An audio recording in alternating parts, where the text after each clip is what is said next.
Salut à tous, et si on profitait pas de ce moment Superman, ces super moments, ces moments super chauds, oh mon dieu, pour parler un petit peu des Superman, vous le savez peut-être, oui, j'ai pas trouvé mon goût à ce Superman de 2025 version James Gunn, et j'avais envie de voir est-ce que ça vous intéressait, notamment aux abonnés, merci encore, de se faire des petites vidéos Superman, et voilà ce qui en est ressorti. Donc au niveau des films, j'avais envie de parler de ces Superman Retourne, c'est un mec qui m'ont dit que celui-là aussi dévisse d'autres manières par rapport au Superman 2025. Donc qu'est-ce que j'en ai pensé celui-là? C'est vrai que déjà ça faisait un petit moment donc qu'on n'avait pas vu un film Superman au cinéma. Donc c'est vrai que les premiers films Superman commençaient à dater. Et là, qu'est-ce qui s'est passé en 2006? Eh ben, Superman Returns, oui.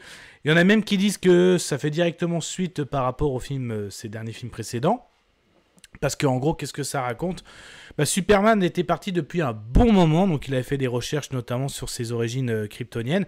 Et en gros, quand il est revenu, il apprend que Lois a fait sa vie, a même eu un enfant. Donc là, on revoit à la fois le côté Clark Kent, le côté aussi Superman quand il revient. Notamment quel retour, parce que quand elle apprend son retour, c'est tout simplement une scène pour moi que j'adore, c'est la scène du sauvetage de l'avion. Donc Lois Lane était invitée pour justement, par rapport à un événement, donc l'avion, je crois, envoyait une espèce de navette, et en fait il y avait un petit problème, et là quand Superman arrive, notamment avec ses yeux laser qui arrivent à séparer les deux engins, et qui arrivent à les porter sur un atterrissage sur, il me semble de mémoire, le terrain de... Je sais plus de quel sport, football américain, en baseball, n'était pas à me corriger en commentaire. Donc quand on voit le retour de Superman comme ça, c'est what? Et ensuite on a toujours en fait, même on fait presque comprendre à Superman, que ce soit Lois ou autre, que en fait vu que t'étais parti, c'est comme si n'avait plus besoin de toi, voilà. Donc et pourtant même lui il le dit. Donc c'est bizarre parce qu'on me dit que vous n'avez pas besoin de nos héros, mais chaque jour j'entends que ça, un appel. Mais et oui, notre Lex Luthor est toujours là d'ailleurs, aussi machiavélique, hein, tu le vois, limite quelqu'un est sur son lit de mort, il le force à signer voilà des papiers. Et là il arrive à découvrir la forteresse de solitude et il veut s'emparer de la technologie kryptonienne pour en faire justement pour régner, toujours voilà. Donc on aura un duel, notamment il apprend les failles de Superman grâce à la kryptonite. Il a même un doute justement sur l'enfant de Lois, est-ce que c'est l'enfant de Superman? Et pour lui, non, parce qu'il ne réagit pas à la kryptonite.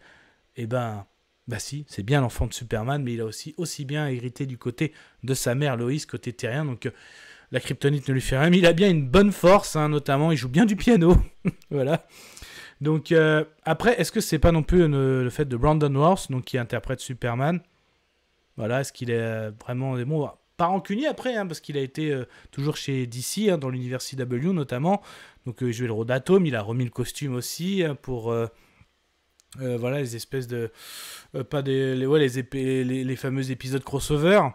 Donc pareil, après Kevin Spacey dans le rôle de Lex Luthor, Kane de Bosworth dans le rôle de Lois. Voilà, même Sam Huntington dans le rôle de Jimmy Olsen. Tout ça avait potentiellement, on pouvait lancer même un univers avec un film Justice League qui était en préparation, mais ça a floppé, voilà. Donc je sais pas, parce que pourtant quand je repense, la scène de l'avion était cool, le lien avec son fils. Tu seras différent. Parfois même tu te sentiras exclu. Mais tu ne seras jamais seul. Tu puiseras ma force et la feras tienne. Tu verras ma vie dans tes yeux, comme je verrai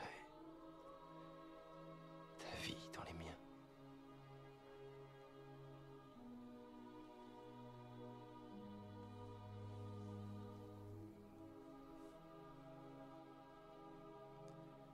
Alors le Fils devient le Père.